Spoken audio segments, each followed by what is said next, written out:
Alright, what's going on, guys? Jeff here, back again with another video. So today I will be talking about Metaverse coins. I've been wanting to do this video for quite some time.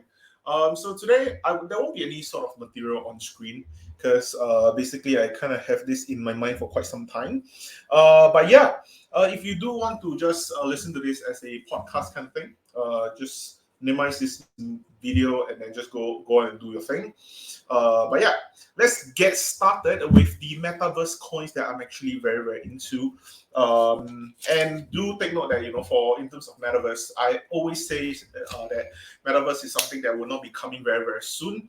I see metaverse as something that will be only coming in 2025 or even 2030 or even 2035. It's not something that's going to be here very soon. Even though we have a lot of companies trying to capitalize on the fact that the metaverse is here, especially with how Facebook changing to Meta platforms, and also with Square changing their name to Block. I think that the whole hype around metaverse is definitely very high, which is why stocks such as your Roblox is also going up. And of course, because of the whole Nasdaq S&P 500 fall in the recent month, Roblox is also down to about $67 or so. So yeah. Today, instead of talking about stocks, we'll be talking about coins.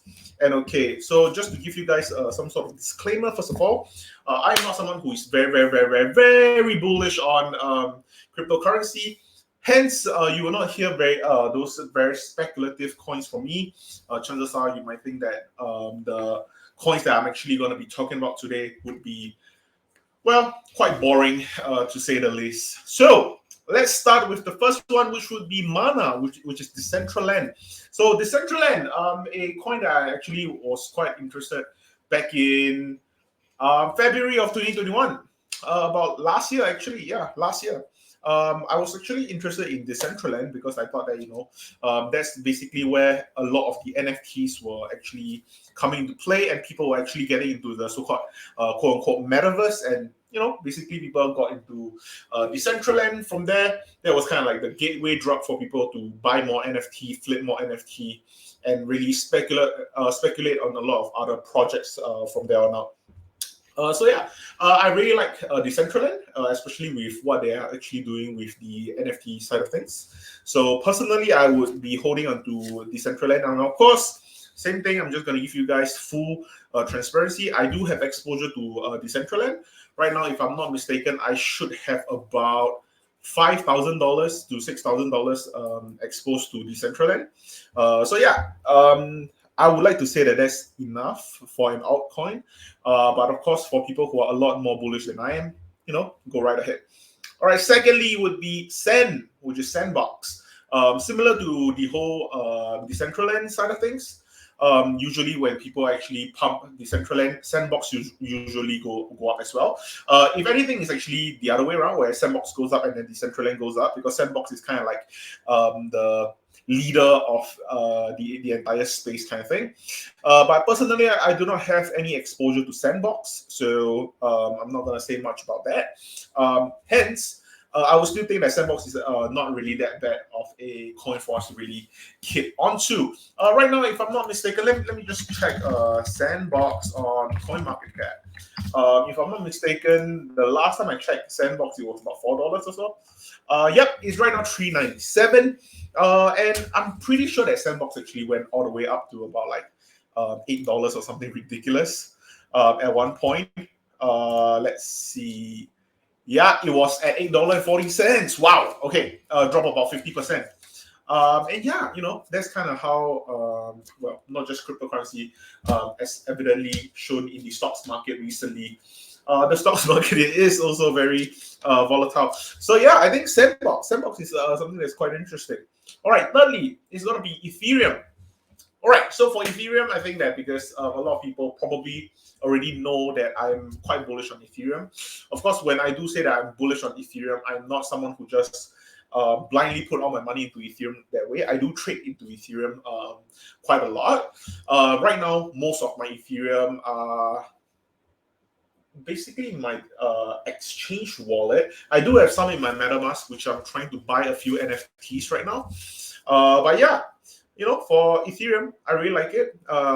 And similarly, I think that because of how Ethereum has been created as a token, it is kind of created as this token that will definitely be here to stay.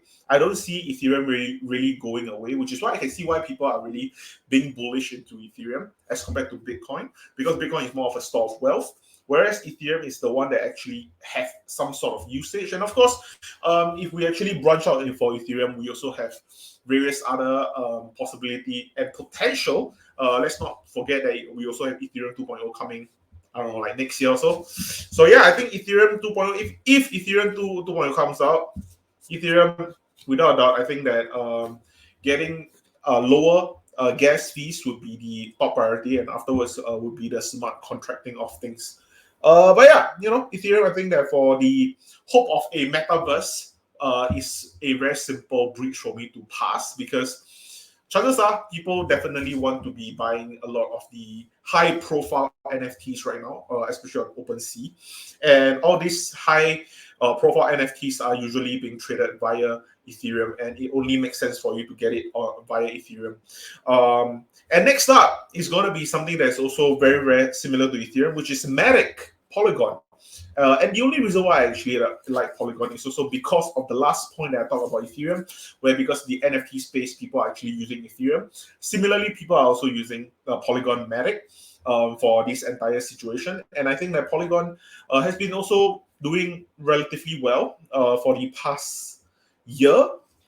And yeah, I think that the entire community behind Polygon is also quite good. And the fact that I actually like about Polygon is because of the gas fee. I think that Polygon actually solved a very, very big issue that Ethereum has yet to solve, which is the superbly expensive gas fee. And yeah, and because of that, I think for Matic, we do have some sort of future for Matic to actually continue to be good in the metaverse. And yeah, and I can also see a lot of people starting to create more NFT projects using Polygon in order for them to actually increase the amount of transaction between every single trades. And yeah, I think Polygon definitely going to be something to look forward to. And lastly, it's going to be Sushi Swap, or any DEX actually, decentralized exchanges. I think for any DEX out there, be your Sushi Swap, your Unicorn Swap, your Pancake Swap, I don't care. Any of these swaps, uni swaps, I think that all these swaps basically are kind of like how Polkadot is to the entire blockchain. The middleman, I really like the middleman system. I think the middlemen are often forgotten, and usually the middlemen are the one that actually make a good piece of profit most of the time. So yeah, if you get into any sort of DEXs, I feel that chances are, of course, don't get into those DEXs who are corrupted or just overall not popular. I think that you should get into DEXs that are actually more popular. And yeah, so chances are you're probably going to be looking at Sushi, you're going to be looking at Uniswap, you're going to be looking at Pancake Swap, whatever. Find those native tokens, and those are the ones that I think would be well worth it for the metaverse. Because let's be honest, how I see metaverse is basically various countries. We're not going to just have one metaverse, we're going to have a multiverse of metaverse. And because when we have a multiverse of metaverse, it's such as how when you're immigrating from one metaverse to another, you want to kind of change out all your currency, whatever currency that you do have before, you want to change it out. And getting into all these DEXs, this is almost like the money exchanger in your in the outer multiverse metaverse kind of thing. So if you kind of invest in their native token, chances are it's going to be a lot better than you just getting into the individual tokens and kind of fail to speculate anything good. So yeah, those are basically my metaverse coins that I'll be getting into. I've been really wanting to do this video for quite some time. And the thing is that this video might be a little bit rushed because right now it is the 2nd of February. And yeah, we're in the midst of Chinese New Year, and I do have a lot of celebration to go through. So I might not have a lot of time for me to make videos, but I do not want to miss out on any of my content schedule. So yeah, This is gonna be me talking about the metaverse coins. Do let me know if you guys want to know more about other topics that I would be talking about as well. I do have a lot of content that I want to like kind of spit out in the following months to come. But yeah, anyway, that's all I got for today. And thank you guys for watching. See you guys next time.